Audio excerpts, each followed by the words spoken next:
And we're live for episode 167, right? 167 Yep, 167. of Trek Live. How you doing this morning, Dan? Doing great. Excited as always to talk Star Trek. Can't wait.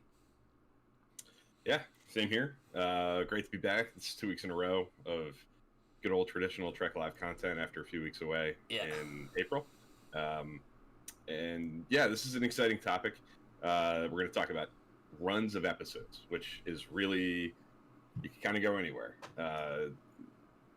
Runs of really successful favorite episodes where it feels like the show is like humming on all cylinders, maybe weak points along the way.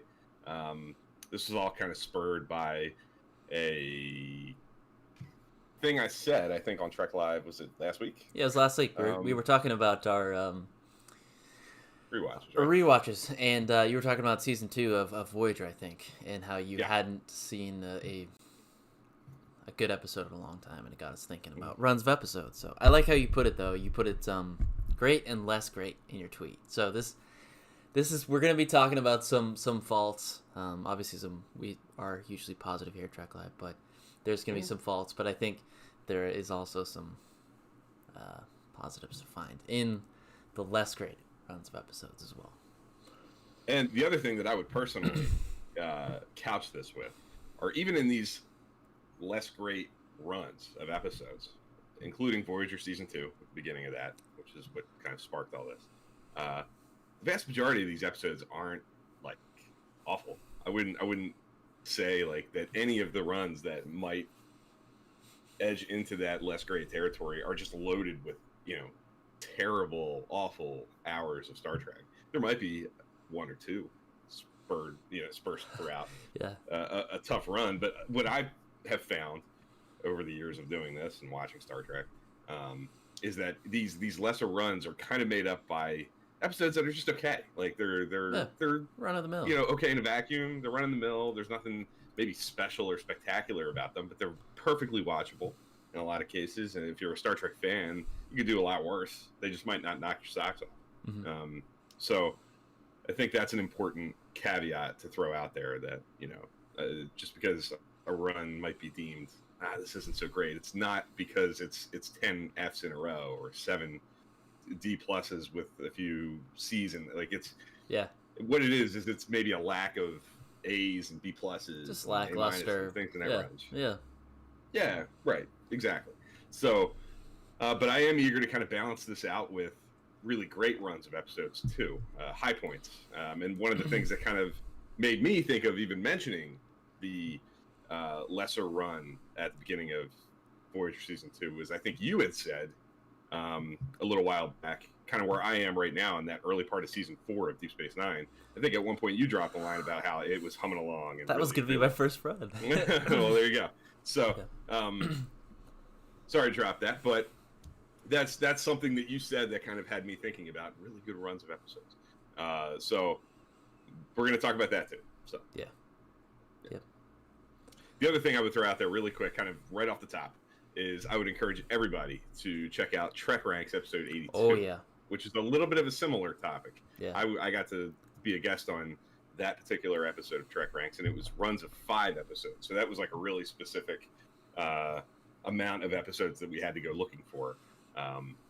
This is less defined. This could be kind of any period of time. The Voyager run that I have in mind that kind of spurred this is like 10 episodes. So, but if you like this kind of way of thinking about Star Trek and you're interested in exploring more about, runs of episodes, I would encourage you to head over to Trek Ranks, go into the backlog a little bit. And it was the host Jim, myself, and Matt Hansen, who you can find on Twitter as well. Great listen. Looking at runs of episodes, runs of 5 episodes, and that was a lot of fun. Yeah. But before we get into that, right off the bat, I'll tell you I have nothing to report. This is a busy week. Okay. I haven't watched anything since the last time we did Trek Live, so I'm gonna give a hard pass on my rewatch recap myself. But I have a feeling you've done a little more than that. I've done 2 episodes, but I could talk a lot, or not a lot, but a significant amount about both of them. First one I watched, The Darkness and the Light. I like this episode because yes, the villain behind this whole thing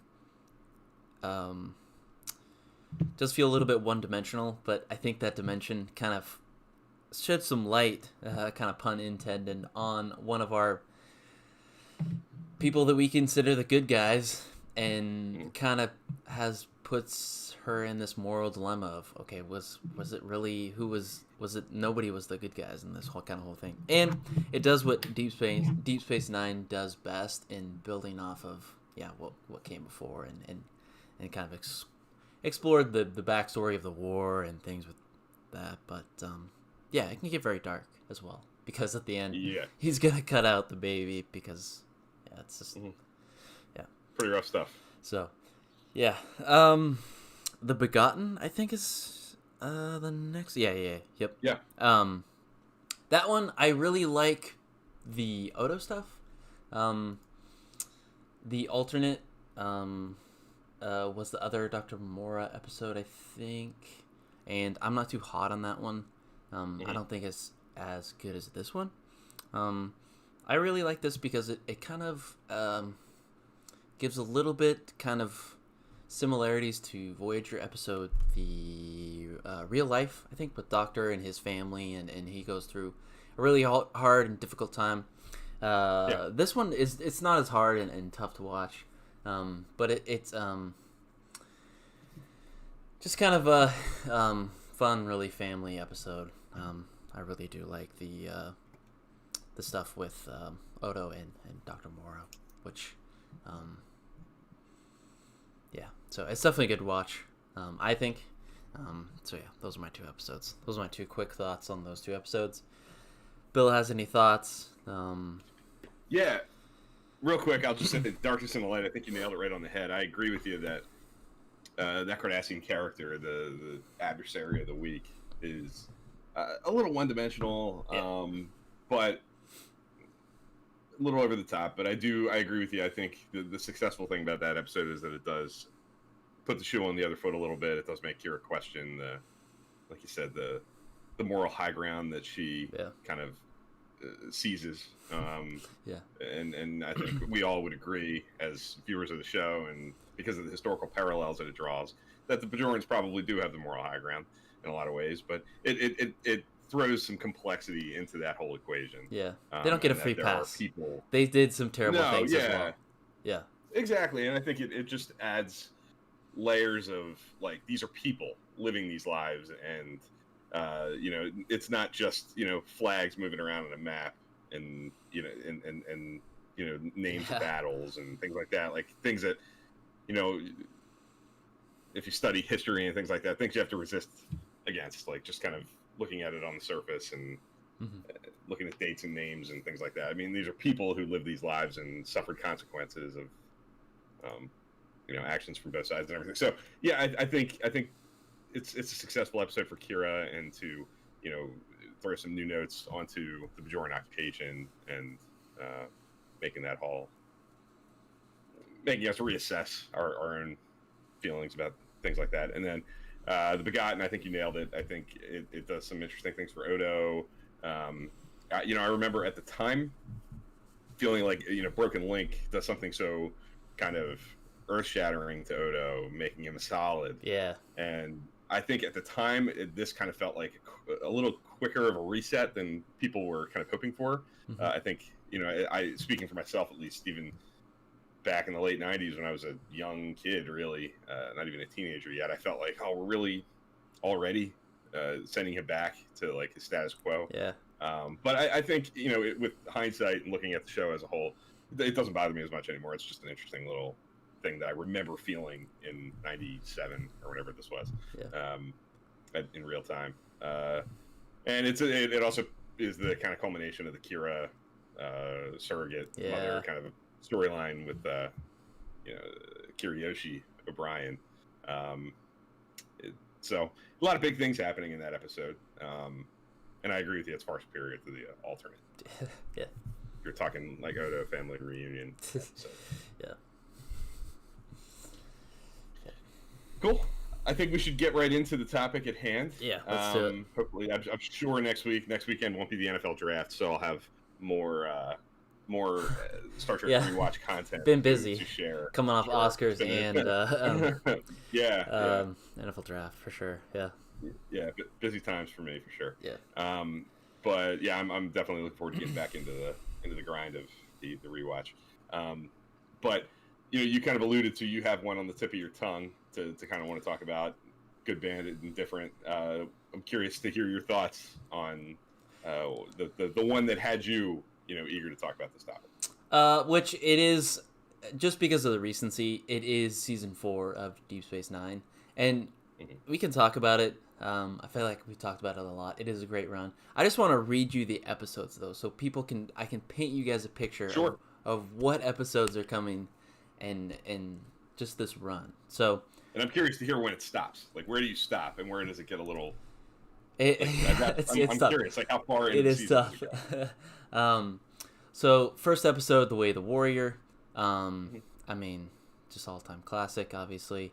Sons of Moog. Maybe your mileage may vary at the ending, but I think it's a solid episode. The Visitor, Hippocratic Oath, Indiscretion, Rejoined, Starship Down, Little Green Men, Sword of Kahless, Our Man Bashir, Homefront, Paradise Lost, the kind of two-parter, but not two-parter, but it's kind of same storyline.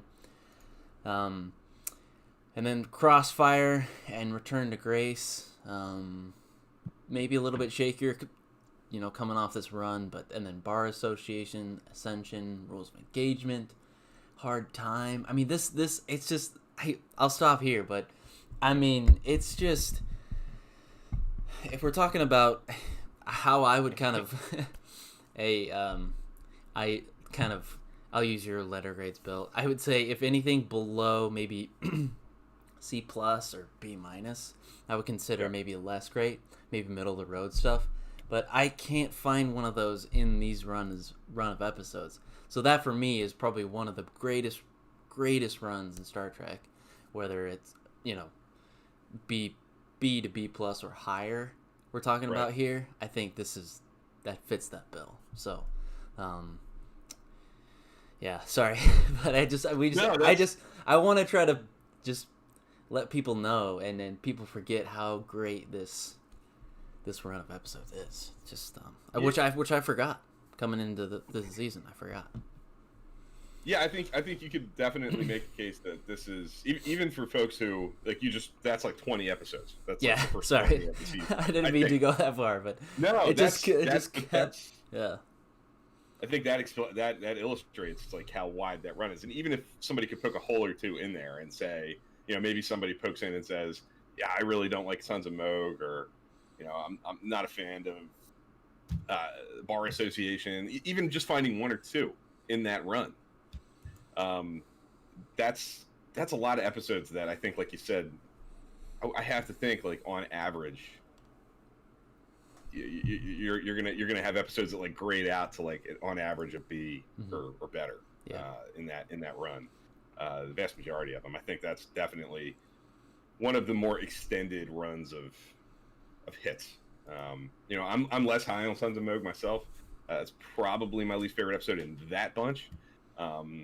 Maybe a little less high on Sword of Kahless than you. I'm very eager to get there myself and look at that again. It's coming up really soon with hopefully some fresh eyes. But I've had a mixed experience with that one. But even with those two being less successful for me, I would agree with you.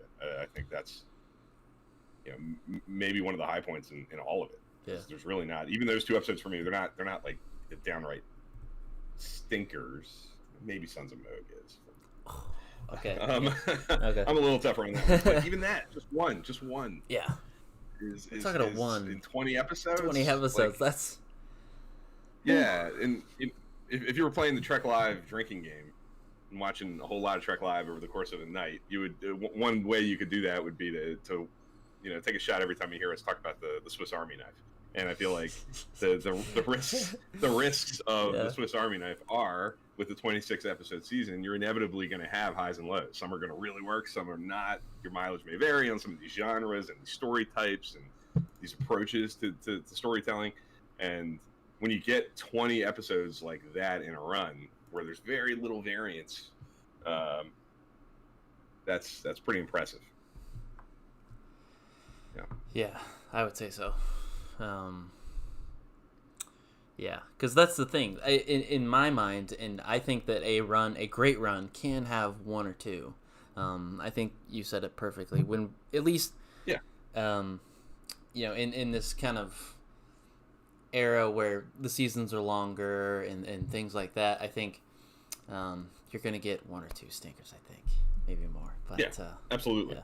I think it's unfair, and I think on the flip side of that, the one that sparked my interest in having this conversation at the beginning of season 2 of Voyager.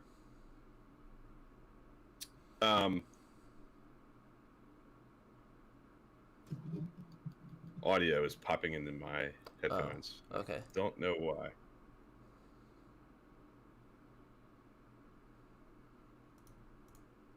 And I honestly have no idea where it's coming from. I got it. I know what I did. Okay. Cool. Apologies for that. Little tech headache coming in there. So something that I would throw out there for Voyager season 2 at the beginning of that season is it's not entirely like I'm not feeling this way because they're all bad or they're all mediocre. There's projections in that run, which I really like a lot. Very high. I like Initiation's okay. I think that's like a B- for me. So if there can be a B+ in that run that has me thinking, man, it might be my weak point in terms of runs of episodes, then a run like that for Deep Space Nine, even if you can find a C in that 20 episode run, is perfectly valid. Yeah. So yeah, but to go into that, the Voyager season 2, I kind of mentioned it last week a little bit, so I won't spend a whole lot of time on it. But the 37s, Initiations, Projections, Elogium, Non Sequitur, Twisted, Parturition, Persistence of Vision, Tattoo, and Cold Fire would be the run of 10 that I'm a little cool on. There are a lot of they're okay episodes in that run for me. I'm okay with Non Sequitur. I'm okay with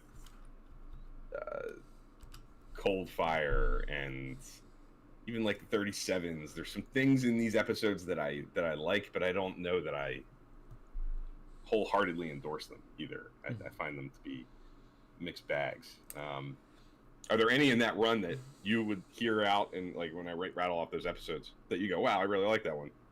I like the 37s a little bit more. Sure. But yeah, a lot of these are really middle of the road episodes. And the thing that I kind of want to point out is that, and maybe I guess it's kind of what you already said, but just like there are one or two stinkers in maybe the Deep Space Nine season we mentioned, there is going to be one or two that are definitely a little bit higher. But the thing that I've kind of noticing here, at least, maybe it's just me, maybe it's just this season, but does the run at the beginning of the season make a difference, or does it really matter? Because the two examples we had just used, it's the start of season 4 and then also the start of season 2 of Voyager. So maybe that for me is kind of plays a factor into it. I know when I go into a new season, I'm expecting really big things. Usually with the premiere, we do some big things. Right. This run does feel really middle of the road to me. So, yeah. I think when I think of other seasons, in most cases, I think they tend to start out okay. I think a lot of times those opening handful of episodes in my own mind, and maybe that's what draws me to this. And the other thing that I just realized is these two seasons were running concurrently. So when I do my rewatch the way I'm watching them, these are the two seasons that are like going hand in hand. I'm flipping back and forth from. So does that there's a distinctive play a factor? It probably does. Yeah. It probably does. Well, Deep Space Nine is really feeling its footing and running on all cylinders. Voyager's kind of stumbling a little bit, I think, finding its footing. So that might draw some more attention to it. Yeah. The way I watch it might be why it stands out even more so for me. But like when I think of the beginning of season 4 of Voyager, to kind of think of like the season 4s, I think that's got like Scorpion and the Gift and Day of Honor and I got a Your Pell's not too few far off. examples too. Okay. Yeah, you can finish. Sorry. No, like just thinking of those like opening episodes of a season. I think usually seasons come out of the bat, come out of the box, you know. What about pretty season strong 7 most of TNG? And there what are some about runs there that I think season 3? Season 3 of TOS as well. The start right. of that. that starts rough with I could not put that into a like. There are episodes I like in the first chunk of season 3 of TOS. There's Enterprise Incident, there's Spectre of the Gun, there's Day of the Dove, but it's impossible to like. It's got Spock, Brandon, and Children Shall Lead, so I can't. I'm not going to put that in like oh man, this is a great run. Yeah. Too many like real bad bottom of the barrel episodes for me to put it into a conversation like that. So yeah, you're right. That's an example of one that maybe doesn't start so hot. Same with season 7 of TNG. I think that takes a little bit. It's inconsistent as a whole, actually.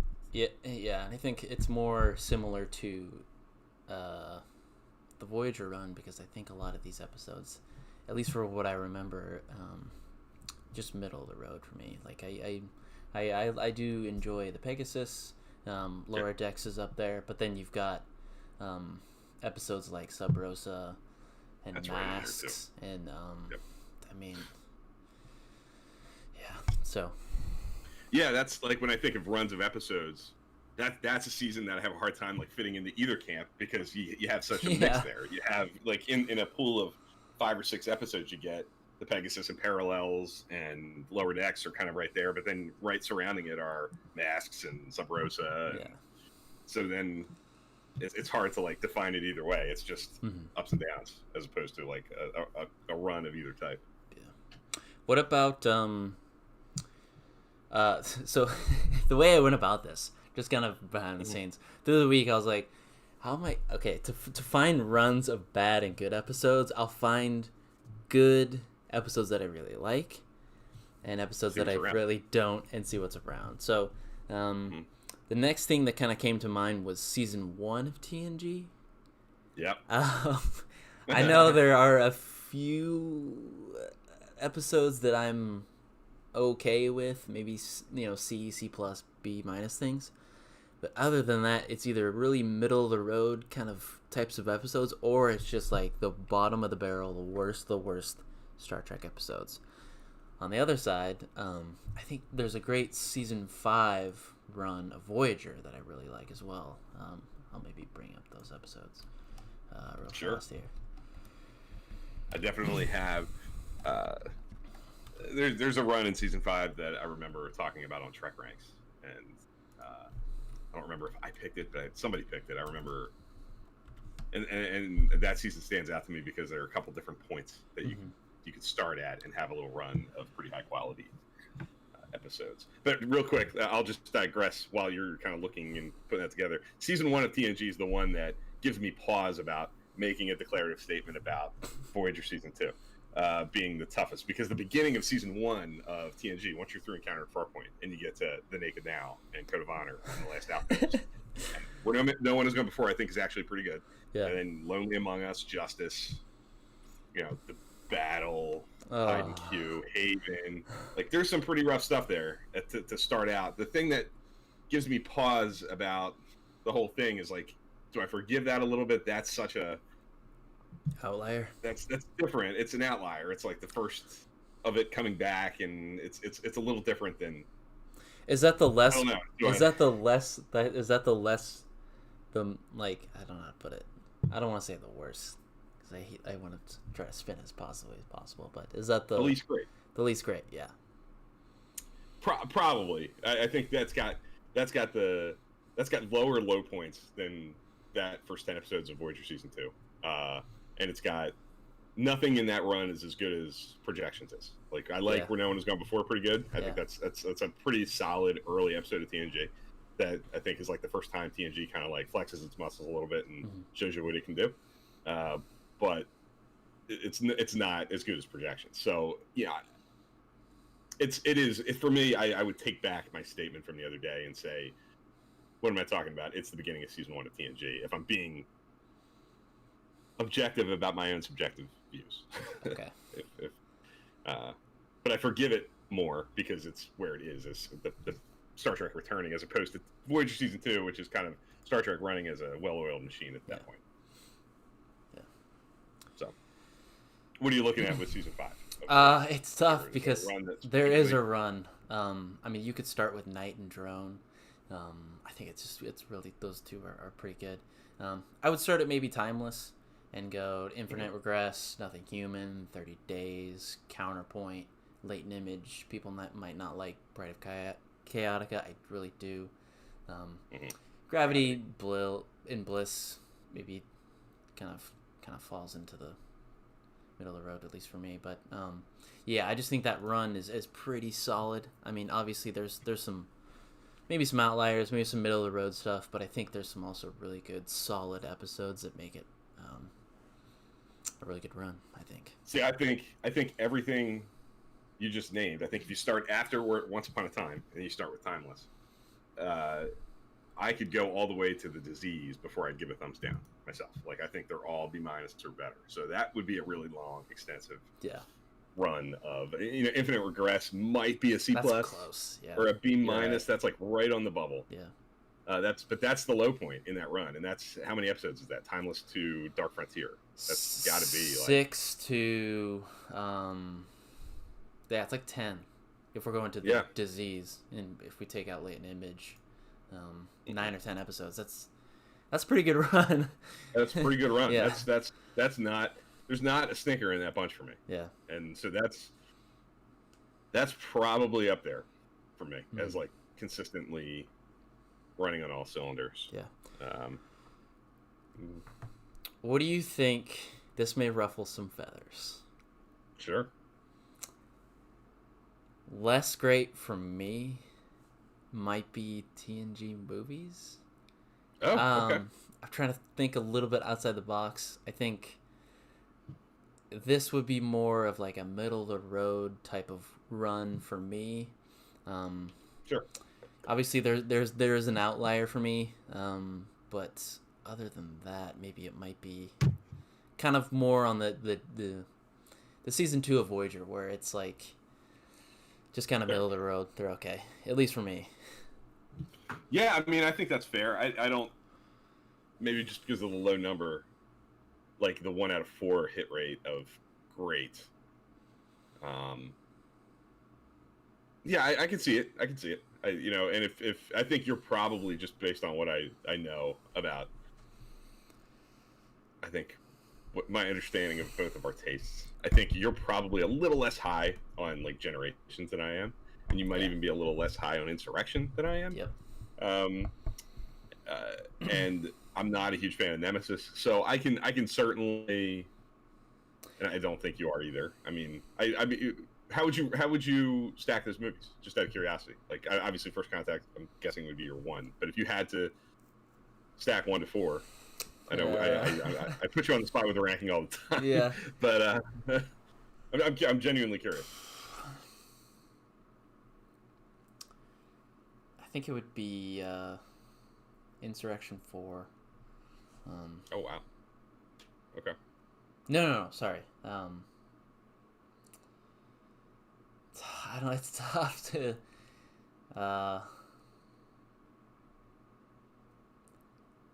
What's the weakest of them in your mind? It's tough because I'm such a middle of the road on all 3 of the at least the lower 3. But there's stuff in Generations that this kind of goes back to the kind of point they were making before. Like, I can find positives in Generations where I'm kind of less hot on, but there's things that I like. I think, I don't know. It's tough. you don't have to, if we're talking about maybe not fresh in your mind. Yeah, again, I haven't seen him in definitely a good bit, but maybe to kind of open it up a little bit more, if we're talking run of just films in general, I think it's more positive. I know there are some outliers, like Star Trek 5 and maybe people think of the motion picture maybe is one, but I think other than that, it's definitely a solid run of movies, I guess, if we're talking kind of the ratio of positive to less positive or great to less great. I think it's higher on that. So I think your mileage, of course, is going to vary. Star Trek movies are a polarizing thing, just on the grounds of people's hot and coldness on like Kelvin timeline movies. Some people are really high on them, some people are less. Same thing with the TNG movies. I think you'll find a variance of opinion there. Mm-hmm. Some people really love Generation, some people really love Insurrection, and have that higher. So I think opinions really run hot and cold on those movies. I think TOS movies, you'll find people who are forgiving of all 6 of them and find things to love about all of them. Mm-hmm. So and just back to your point about the ranking the TNG films, I just haven't seen them as recent as the other ones, and I don't want to, like, if I'm going to give a rank, I don't want to just kind of phone it in. I want it to be able to be fresh in my mind. So yeah, I understand that. But just overall in general, I'm more middle of the road on those guys, except for First Contact, obviously. But right. Stress Free K is in the YouTube room and says, honestly, I tend to enjoy the series on a whole way more than the movies. Maybe Khan, Voyage Home, The Whales, and the first Kelvin being above par. And I think you'll find people like that too, who think of Star Trek primarily as a TV thing, and the movies are kind of interesting asides. It just depends on taste, and that's of course the kind of underlying rule with this conversation from the foundational level. This is completely subjective, and yes, very much so. Yeah, it's everybody's going to have their own way of looking at these things. Mm-hmm. One of the things that I struggled with a lot with the Trek Ranks episode when I did that was, sometimes I would, especially looking for 5 episodes when I did that, I remember picking Deja Q to The Offspring and forgiving A Matter of Perspective, which I don't care for, because there was like a weak point in that run, but I kind of did it on the grounds that it was like an interesting misfire. Like it's not an episode that I like very much, but at least it tries to do something interesting, and it's not a cookie cutter kind of episode. There's some ambition there. There's an interesting concept there. Maybe it's so. When you think about this, do you hardline it and say there's a bad episode in there and throw it out, or are you willing to forgive maybe an interesting misfire and I'm roll with it because it's one ruffle in the run?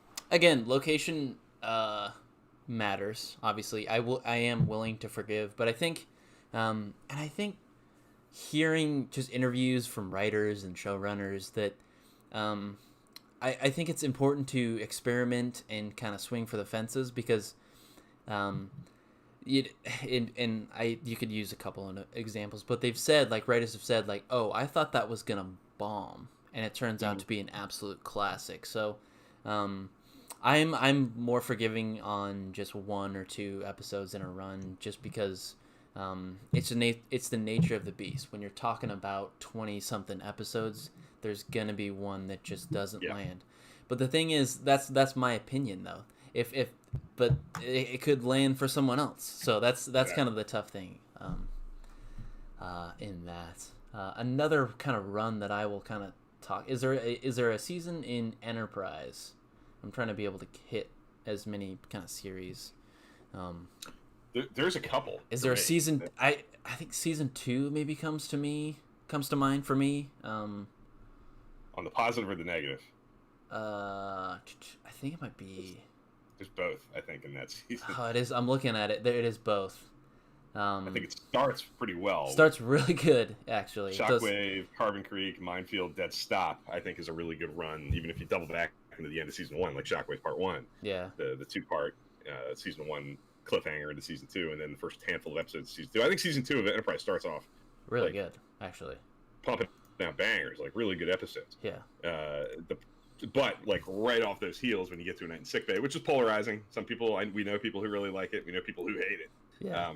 But once you get to that point, I think that's the problem. That's kind of another rival of maybe that early season 1 TNG, season 2 Voyagers early run, where you get like, look at, honestly, from what you can remember, it started A Night in Sickbay, go down and find episodes in that run that you are like, yes, thumbs up. And there might be some. There's some for me that I would edge that way on. There's some. I'm thumbs up on the catwalk. Catwalk, yeah. Maybe the communicator. Yeah. I think Judgment. There's some good stuff at the back end of this season. But yeah, in that middle, it's definitely tough. It's tough go for sure. Yeah, for me, I think it's a Night in Sickbay to Dawn, because I like Stigma, I like Ceasefire, I like Future Tense. I think at that point it starts to rev up again a little bit. Yeah. But that particular run, I'm a little softer on the Catwalk. I can go thumbs up there. Yeah. I'm okay with the Communicator. I'm even a little okay. I'm mixed on Singularity, but there's things in that I really like. But it's pretty tough. I mean, there's not a lot of like totally enthusiastic episodes in that run once you're through Dead Stop, and you're not going to find one for a while. I'm not going to find one for a while. I don't want to put words in anybody's mouth. Yeah. But that's another one that would rival the Voyager one. Those other two for me. Yeah. And I think maybe it's even more painful because it's that, like you're just saying, right off. It's coming right off the heels of a really hot run. Yeah, I know. Of episodes. I think Dead Stop is freaking great. That's a classic episode of Star Trek to me. Mm-hmm. I think that's one of Enterprise's best. Yeah. And I really love Carbon Creek too. Yeah, Minefield's solid. That's that Swiss Army knife kind of. Definitely, each episode feels really different, but it's very good. Oh yeah. But then just off those heels, it just takes a turn. Yeah, they're ambitious too at the beginning of season 2. Like Carbon Creek is such a weird little aside, like this whimsical like flashback kind of story that mostly does not even use our main characters. It's powered by a guest actor for the most part, and then Minefield is really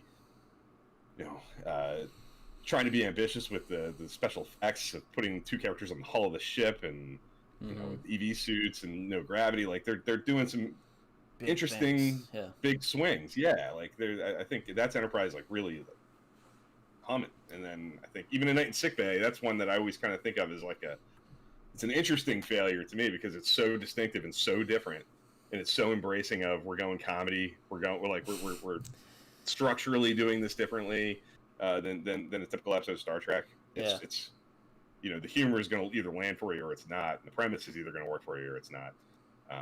But at least it's an interesting, like, fresh swing. Where I think when you look beyond that the problem with that run of episodes is it's a bunch of episodes that could work in any show. Like their premises, their kinds of stories that, would probably with a few modifications work as Voyager episodes or as Next Generation episodes, as opposed to like really another thing we use a lot in talking about Star Trek is that those episodes don't capitalize on the premise of Enterprise very well. No. Where that's where I think some of these shows fall into traps. Yeah. But another run of Enterprise that I would credit is the end of season 3. I think from Azadi Prime all the way through to the end is really some of my favorite. When I get to that, I'm always like, this might be one of my favorite runs. It is one of my favorite runs. I think it's even tighter for me than even the last. You're not there yet, but the very end of Deep Space Nine has a similar kind of very crunched, like bang, bang, bang, last 8-9 episodes. And there's some real high points there in that last run of Deep Space Nine episodes, and it ends really well. And it's got the added value of actually ending the show. It feels like there's a lot of payoff happening in that. But I think there are a couple episodes in that dip a little bit more than Enterprise dips at the end of its big run at the end of season 3. Yeah.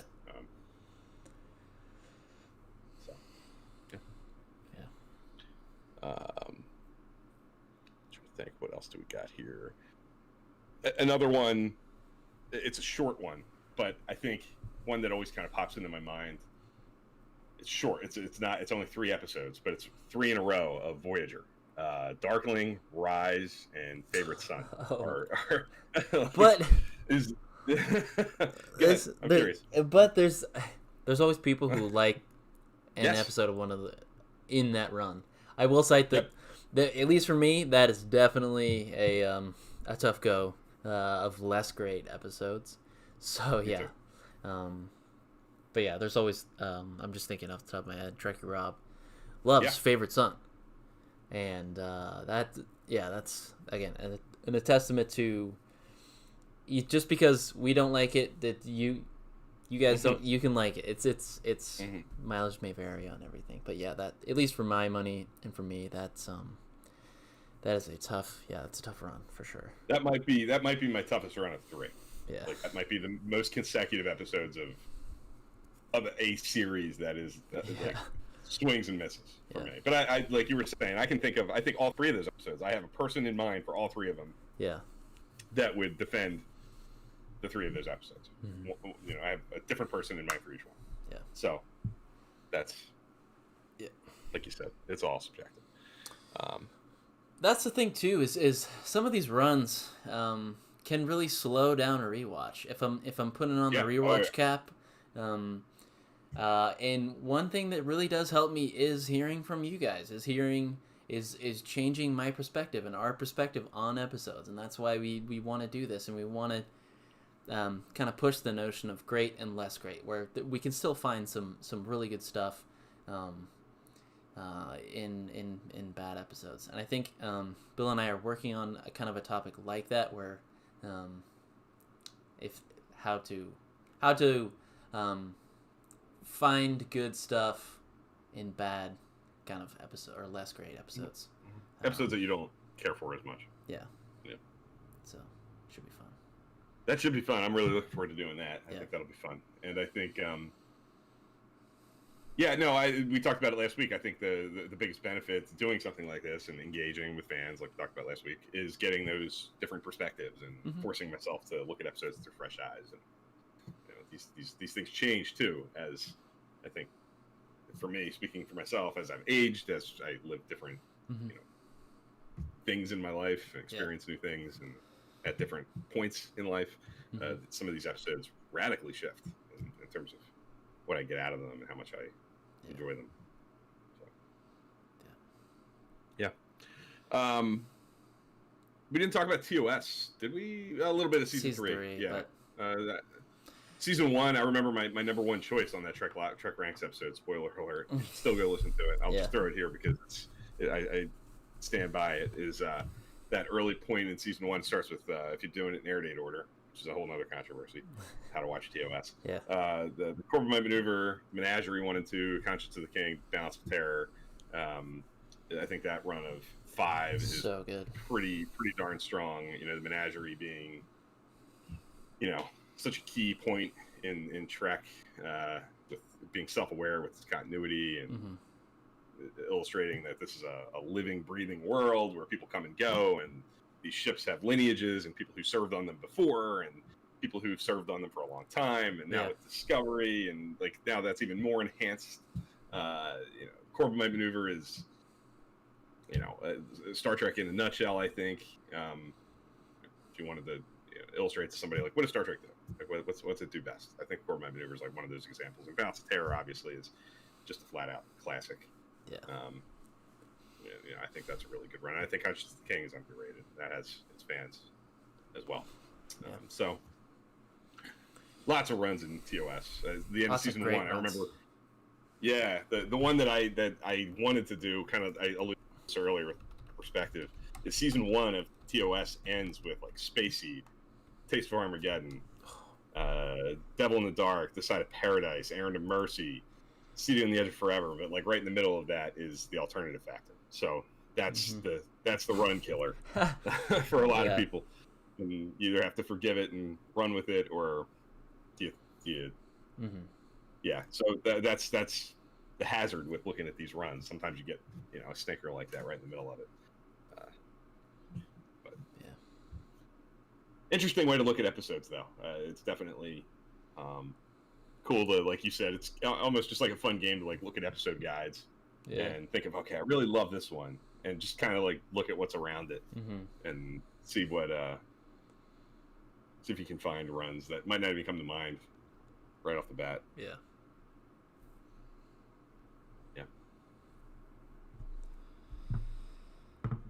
Any other thoughts? Anything else you want to throw out there? I don't think so. I mean, I feel like we could do runs all day, of great and less great. But at the end of the day, it definitely it is subjective, and it's how you feel in the episodes. So at the end of the day, a Star Trek episode is just as great. So any Star Trek episode is just great. So yeah, I think it was fun to kind of look at that, run these runs of episodes, and kind of how it kind of it's there's so many variables that go into a run. If it's running concurrent, it's running with another show, and how that kind of compares. That's a whole nother thing. That's a whole nother thing. Location, time, place. There's so many variables that go into kind of a run of episodes. Even the viewer, you guys, the audience, and Bill and I. So yeah, it was just fun to kind of again. I think it's anytime we can look at Star Trek differently and look at it in a different light and shed some light on some a bunch of episodes. I think it's always a great time. So. Totally agree. I think a good maybe little cousin of this episode in our backlog might be the Whiplash episodes. Like this is the interesting runs. Whiplash is great, and then followed immediately by, something radically different quality wise. And they're both, again, really fun topics. I think to look at your own taste and look at the wall of episode titles and challenge yourself to look at them differently and find interesting things to talk about. Yeah, I think that about do it.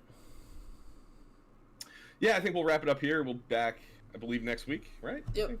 Yeah. We'll have a new episode next week, and looking forward to it as always. Can't wait to get back on the rewatch train. Hopefully, we'll have more to talk about on that front as well. Yeah. And live long and prosper. Have a good week, everybody. Yep. Thanks for watching, everybody. Take care.